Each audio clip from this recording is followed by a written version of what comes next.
Father's Day po sa ating lahat, sa lahat ng mga tatay, mga papa, mga daddy, lahat ng mga kaibigan nating mga tatay na, mga daddies na happy Father's Day po sa inyong lahat. Ay, nandito po ako ngayon sa Master Suite dahil meron po tayong unique viewing. May guest po tayong parating in 15 minutes. So, pupunta po tayo dito ngayon, magpa-final setup dahil kahapon okay na.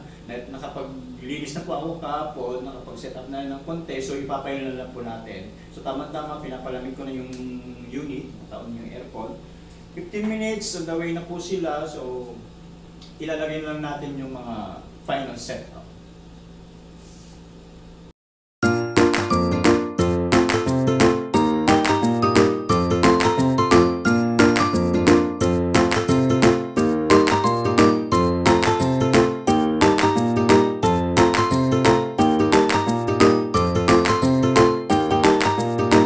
Ganito yung ginawa kong setup kahapon.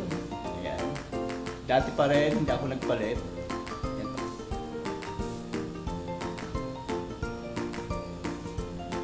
Ayan. So, lagay natin dito.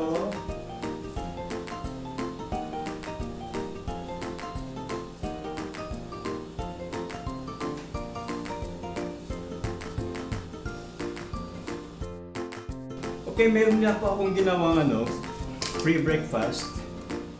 Dahil meron pa akong bagong kakulab sa Lugaw, Pilipinas, dyan lang po sa harap.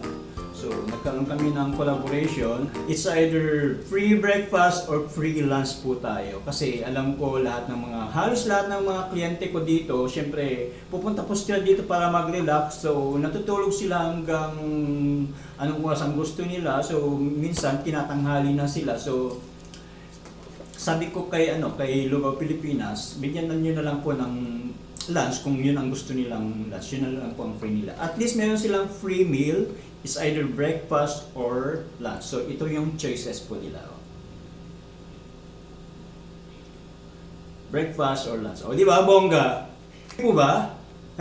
Mega love shout out sa ating bagong business partner sa Lugaw, Pilipinas. Diyan lang po sa harap. Okay, we are ready. So, bababa na po tayo pag nag-message na po yung client natin kung nasa baba na po sila.